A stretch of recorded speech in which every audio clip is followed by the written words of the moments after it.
The Zenkai are Zen's ethical teachings. You'll often hear them referred to as the Zen Precepts, although for reasons that I'll explain later on, I think that's a very misleading description of them.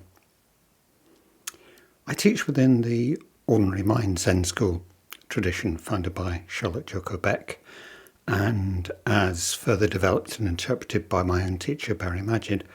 But it's been my own personal project for the last 8 years now to try and understand how we might best understand and, most importantly, practice with the Zenkai, these teachings of ethics.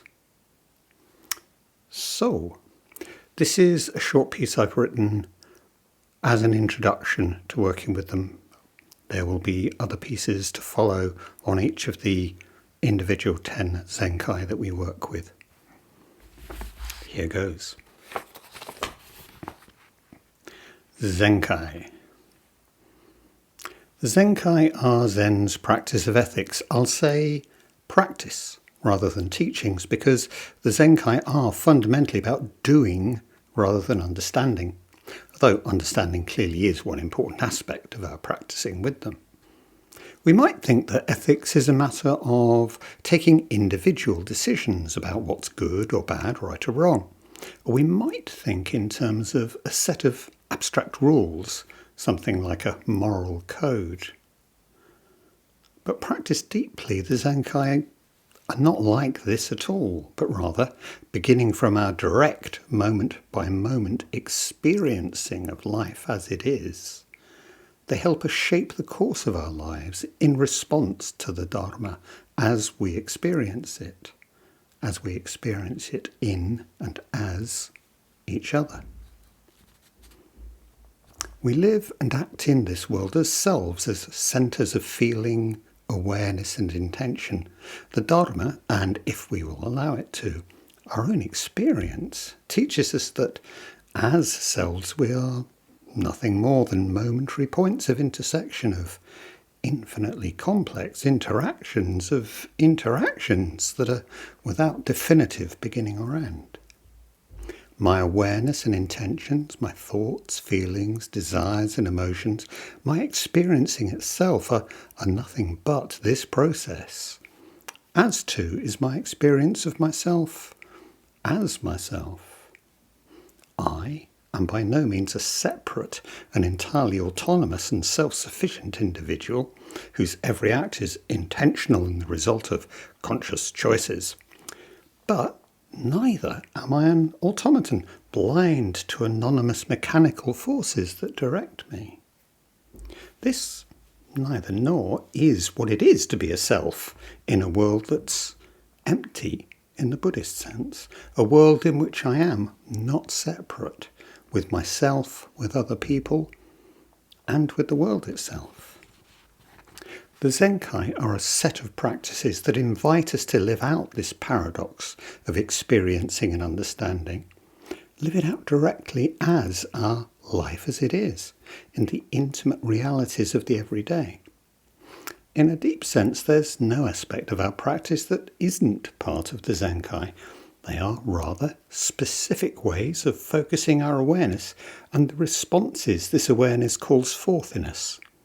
Just as our practice is always ongoing, and as such inevitably becomes a way of forming, of shaping the self I am in each moment, so the Zenkai are a way of bringing a more conscious awareness to this process, to shape a self in the world, to shape a life to be lived, as the Greeks called it, an ethos, a form of life.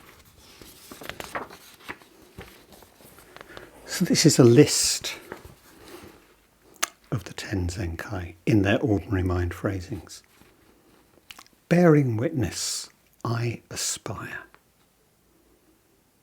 I bear witness to the reality of violence and abuse in myself and in the world, and aspire to practice non-violence in my thoughts, words and actions. I bear witness to the reality of inequality and of greed in myself and in the world, and aspire towards equality and sharing freely of all that I can. I bear witness to the power of sexuality and its potential for both love and for harm in myself and in the world, and aspire to engage respectfully and with an open heart in intimate relationships. I bear witness to the lack of honesty in myself and in the world, and aspire to speak truthfully and caringly. I bear witness to the reality of delusion and the desire to evade the painful truths of life in myself and in the world, and aspire to experience reality directly with clarity and kindness to self and others. I bear witness to the reality of blame and the avoidance of responsibility in myself and in the world, and aspire to speak of others with openness and possibility. I bear witness to the elevation of the self and the denigration of others by myself and in the world, and aspire to meet others on equal ground. I bear witness to the reality of possessiveness and the withholding of love and resources in myself and in the world, and aspire to give generously and appropriately. I bear witness to the reality of my own ill will and the pain of divisiveness in the world, and I aspire to respond caringly when difficult situations and emotions arise. I bear witness to my own lack of faith in the power of living in accordance with the reality of life, and aspire to live each moment with mindfulness and caring. Each of these 10 Zenkai have 2 parts. We might almost think of them as a call and response. The first part, bearing witness to, gives rise to the second, I aspire to. My bearing witness is itself a response to my awareness, the awareness of what I feel directly in my body and how I experience these feelings as emotion. This bearing witness is always both to self and to the wider world, not separate. I bear witness, say, to violence in myself and in the world.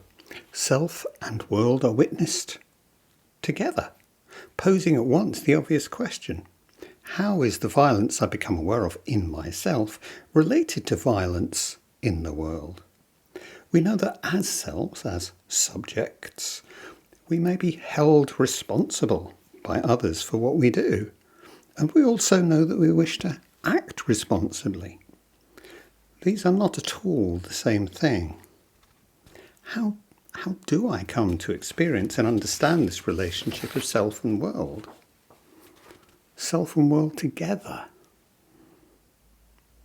How this response calls forth the particular form that the aspiration towards practicing non-violence, in this case, the form this will take for me in each moment. As my experience and awareness, and with it my understanding of violence in myself and in the world, evolve and develop, so will my aspiration and the action that results from it. In fact, this process is circular because it's the putting into practice of my aspiration as I continue to bear witness that will move forward my awareness and my understanding. So here too the Zenkai are not separate, without beginning or end, always in process, but always also just this present moment. A third aspect of this being not separate is in the interrelationship of each of the Zenkai with all the others. For example, in the way we can see each of the Zenkai as connected with a specific form or aspect of violence. When all are seen together, they give us a fuller and wider awareness and understanding of violence and a better grounding for our aspiration towards non-violence. But above all, the Zenkai are a means of connecting our formal practice, whether sitting on the cushion or as a Zen study, more intimately with the full range of our lives, of life as it is for us here in each moment, as not separate. the practice. Working with the Zenkai is rooted in our basic practicing of zazen. We might want to describe this as simply experiencing our bodily sensations and our feelings and thoughts as they are in this moment, or as being with these feelings, or simply as being them. Experiencing not as an observer separate from what's being observed, but experiencing them as not separate with myself. None of these descriptions are perfect, and you may well feel that your own sense of zazen shifts between them or others as your practice develops. Jōko Beck's key image of practice allowing us to become a bigger container, ABC, a bigger container for our experiencing and hence for ourself, is central here. This idea of being able to truly be with our experiencing instead of turning away from it.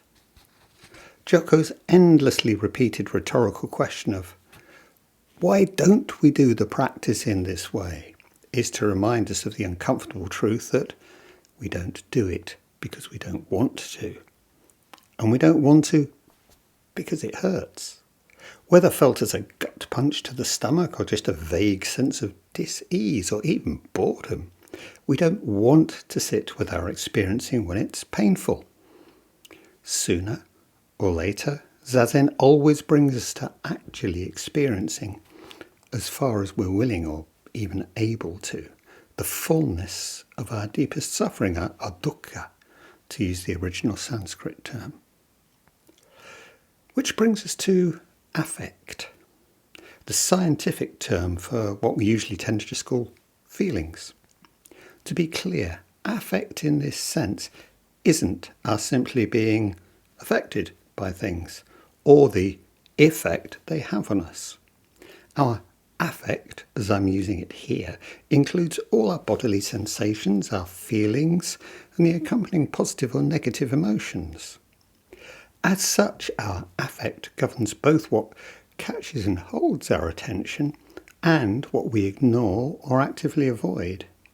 I react both to what attracts me and what frightens or angers me, turning towards to enjoy it or turning away from what I experience as painful.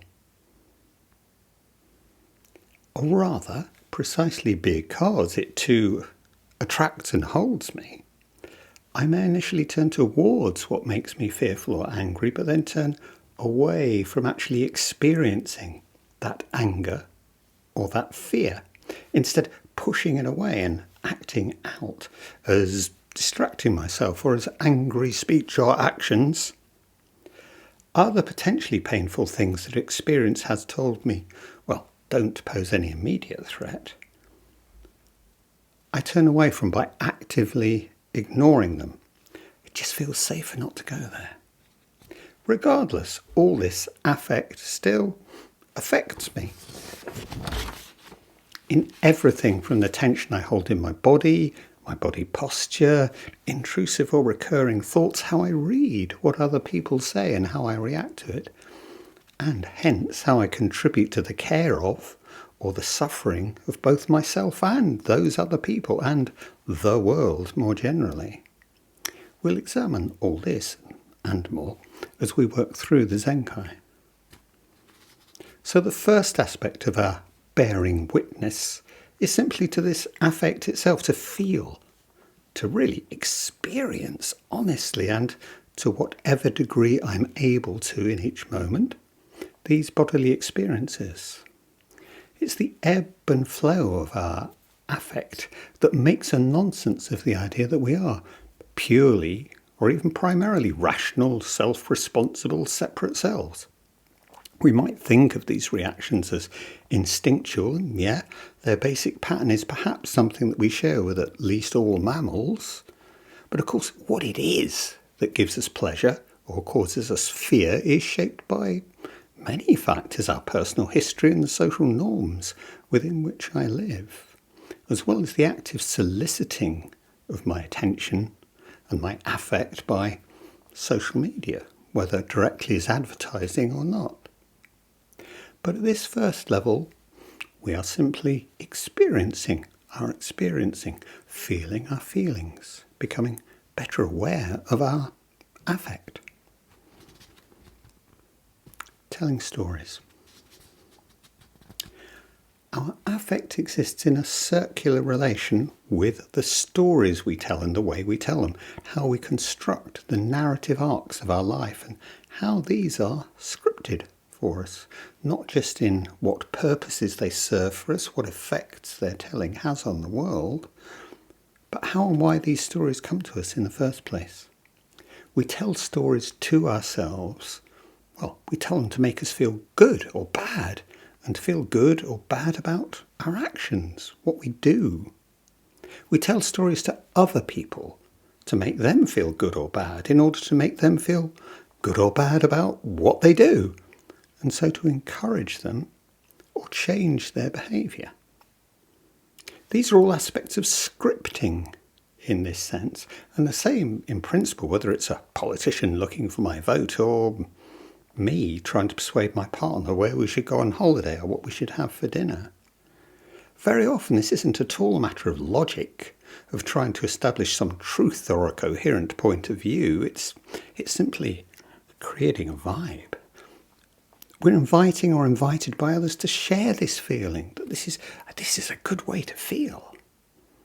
We don't have to consciously agree with or sign up to anything, and in fact, I'm not normally very aware of this intimate connection between affect and story, because so much of it exists at the trans-individual level, below and beside what I think of as the conscious me.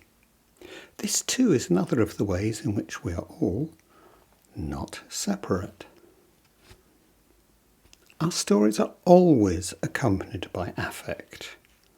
Jōko's use of the idea of core beliefs asks us to identify which are our core, our key stories by the depth of their affect, the gut punch, nausea.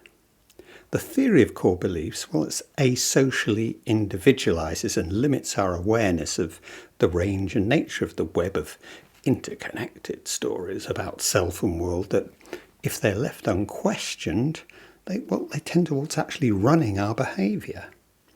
But in strongly emphasising this fundamental connection of story and affect, and of the potentially transformational power of simply sitting with the experience of that affect, Jōko's insight is profound. This sitting with our affect moves us towards becoming a bigger container for our experiencing, but will also allow us to become aware of how one feeling changes into or leads on to another, or opens onto a different story, perhaps an entirely new story, or perhaps one with which we're only too familiar, but a story that shifts the way we feel, gives rise to new affect. As our stories shift, we come to understand both present and past differently, and to feel differently about what and where we've been, what and who we are now.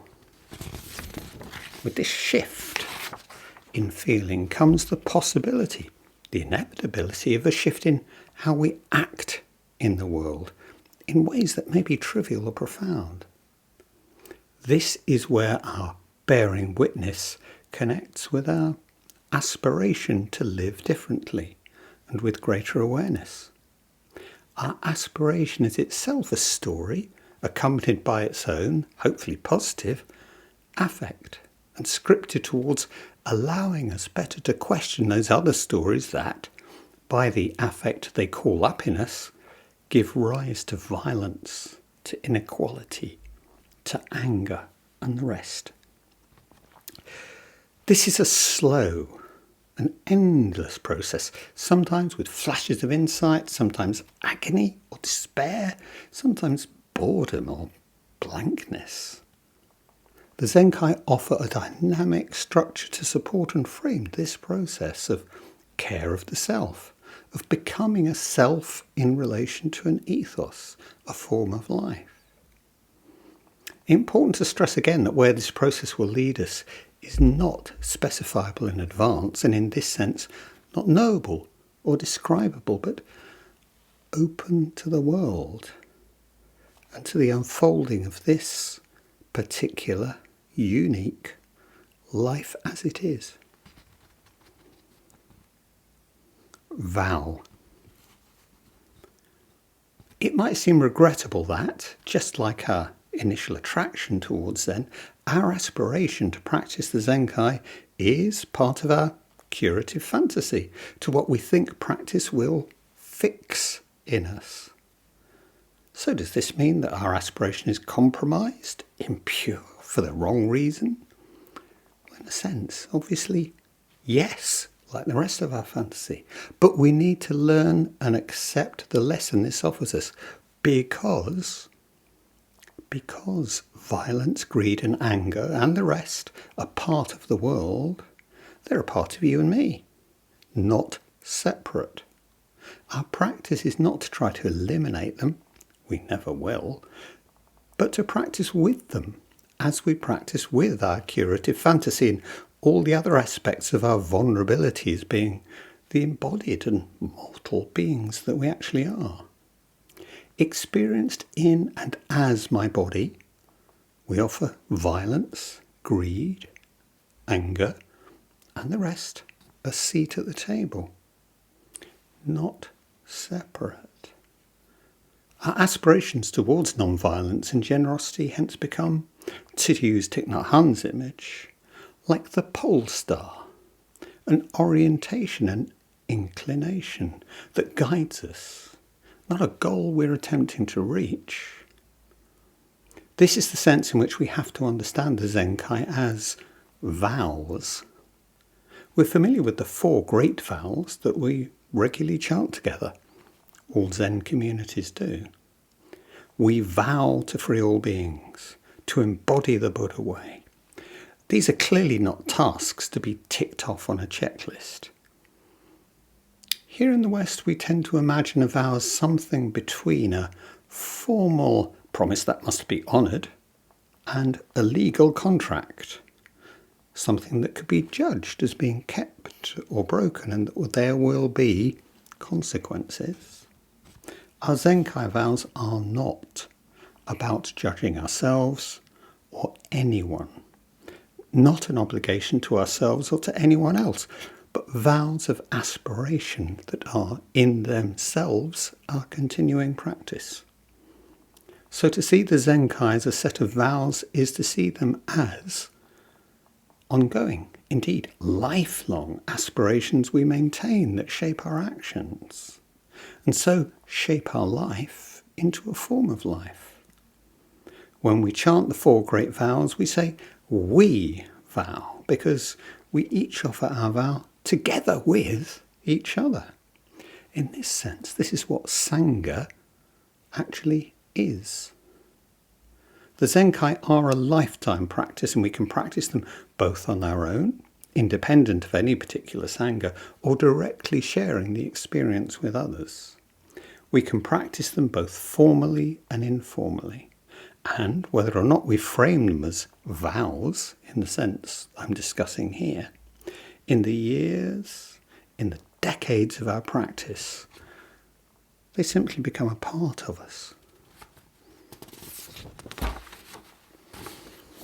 Jukai. At some point, it may become helpful as a support to our practice to make a formal declaration of the Zenkai vows in front of our Sangha. This is the ceremony of Jukai.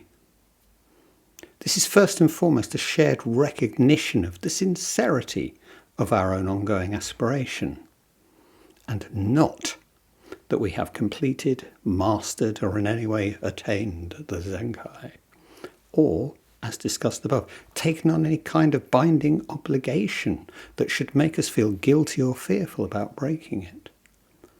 I stress this because some students do find that the prospect of Jukai brings out exactly their sense of unworthiness, of lack, that is presumably at the origin of all of our curative fantasies about Zen practice. Jukai is about vow and about aspiration, It's about sharing our practice. It's not in any way all about me. So you will be asked whether you will maintain the Zenkai, whether you will hold your bearing witness and your aspiration together as an ongoing part of your life and practice. I've never known anyone to regret taking Jukai, and the question of, am I ready, is really only that of how far you feel you've really engaged with the Zenkai as part of your practice. I think Jukai is at once deeply personal and communal. In prisons, I used to offer Jukai specifically to those leaving the prison Sangha as a mark of personal commitment to their aspiration that was independent of that particular Sangha, but nevertheless a commitment to finding and making Sangha on the out, to practicing together with others. Our Jukai is taken with this Sangha as part of our shared practice, but it's a commitment to the ongoing practice of the Dharma alongside the other people life brings me to share this practice with, wherever and whatever the setting. So for some of us, Jukai will be an affirmation of recognizing ourselves as being a Buddhist, while for others simply an acknowledgement that yes, this is a good and appropriate way to practice and to live. Either way, we'll be invited, no obligation, to sew a rakusu that symbolises the Buddhist robe and which will be presented to us as part of the Jukai ceremony as marking our adoption of the Zenkai. My teacher, Barry Magid, has suggested that we see the rakusu as more like being given a greeter's badge than a sign of belonging or authority within the Sangha. Hi, my name is Malcolm. How can I help you today? Jukai is an opportunity to draw on the collective energy of the Sangha to support our practice. But we can certainly begin or continue to practice the Zenkai without any commitment to taking Jukai. Care. A form of life is not simply a life of contemplation. Our experiencing and our understanding are always also the beginnings of our action. It's never determinable in advance, but open to our experiencing of ourselves, of each other, and of the world. The experience of relationship in all its forms. This openness is in itself the manifestation of the emptiness of emptiness, of all things as being not separate. It's by living out this openness that we best come to develop an embodied practicing of emptiness, of the not separate. This open, empty practice is always an expression of care.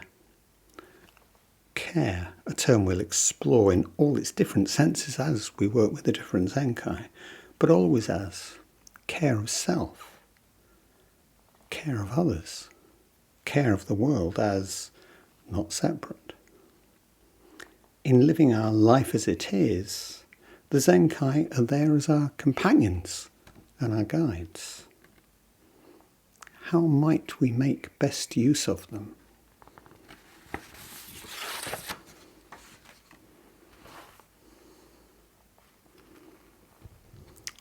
So this is an afterword, an evolving tradition. Kai is the Japanese translation of the Sanskrit Shila, for which ethics is probably the best English term, hence my describing the Zenkai as the Zen ethics. Their origin is in the Bodhisattva Shila, the ethics of the Bodhisattva, closely related to the Bodhisattva's 4 great vows we chant. Over the centuries, the Zenkai have been practiced in many different forms, always being taught within the wider practice context of individual traditions and sanghas. So there's no single correct or even traditional way of working with them. As the Bosatsu Kai, They're the only vows of conduct made by ordained Soto priests and monastics in a tradition that dates back to Dogen's returning from China to Japan with them in 1227 or 1228. Understood as the deepest of koans, they've been given to senior students completing their koan study and Zen training. Seen more in the spirit of the 5 precepts traditionally offered to lay people across the Buddhist world, they've been taught to beginners as simple rules of correct moral behaviour. They have even, for a small fee, been transmitted to large gatherings of lay people as a full remission of sins, the direct cancelling of all bad karma accumulated over eons. While Jōko Beck studied the Zenkai, she didn't make them a formal part of her teaching, although, as Barry Magid has pointed out, they're in many ways at its heart. So while the wording of the Zenkai that we use is Barry's, several of Jōko's other heirs have also revived the use of the Zenkai, and our versions are closely related to the wording Diane Rossetto uses in her excellent book, Waking Up to What You Do. Read it. Waking Up to What You Do. The way we in Ordinary Mind use the Zenkai as strategies for self-investigation is closer to their use in the koan tradition than as being simple rules of conduct. But what makes our practice of the Zenkai so powerful is its emphasis on remaining grounded in the moment-by-moment experiencing of our body. To experience the responses at the level of feeling and affect that shape our actions and the stories we tell about them. Just as Jōko replaced formal koan study with a deep engagement with the ongoing koan of our life as it is, and Barry Magid has reinstated a more flexible and open-ended form of psychologically minded koan work, consonant with Jōko's practice. So our practice of the Zenkai builds upon the fundamental strength of Jōko's practice as rooted in our bodily experience. I referred above to the way in which the Zenkai have been understood as the deepest of koans, in the way they can engage us directly with the central Buddhist teachings on emptiness, as lived out in our actual experiencing of our everyday lives. Our ordinary mind practice of the Zenkai offers a unique way of exploring these teachings in an immediately embodied way, very far removed from abstract metaphysical speculation. If you read around, as you should, other accounts of practicing the Zenkai, which you will often find described as the Zen Precepts, you will come across descriptions of the different levels at which they're to be understood and practiced: literal, absolute, and compassionate.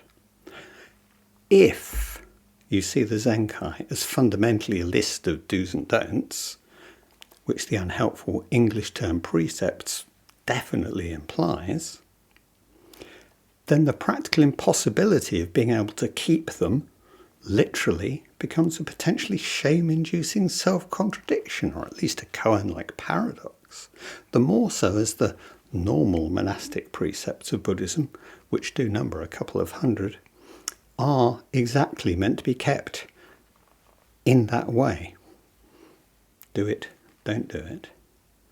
The corollary to this is the ongoing question of what meaning the Zenkai, taken as rules of conduct, can possibly have in the light of other teachings on emptiness.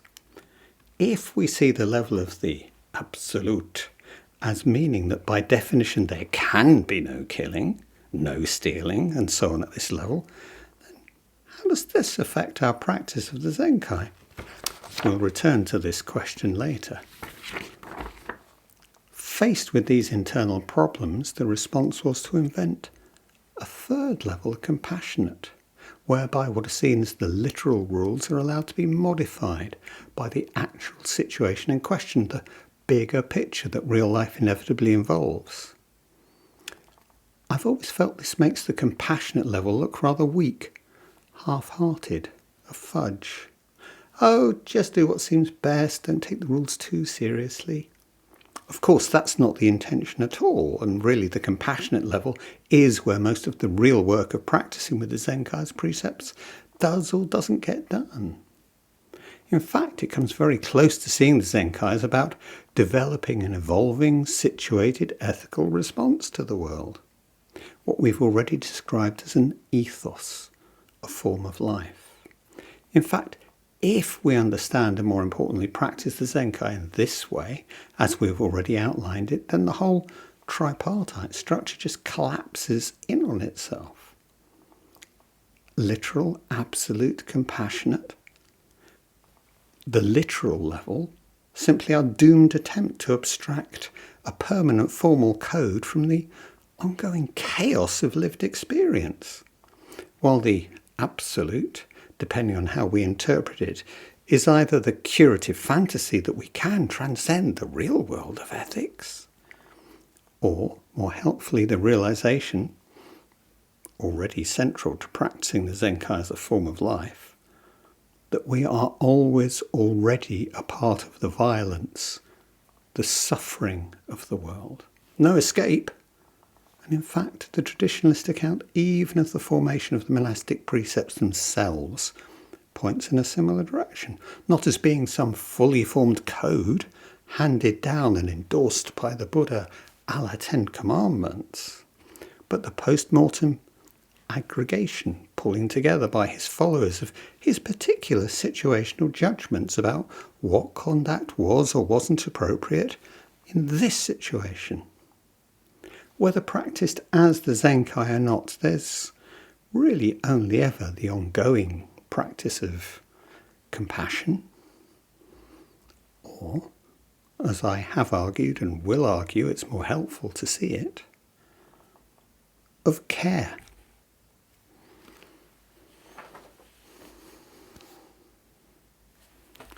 Thank you.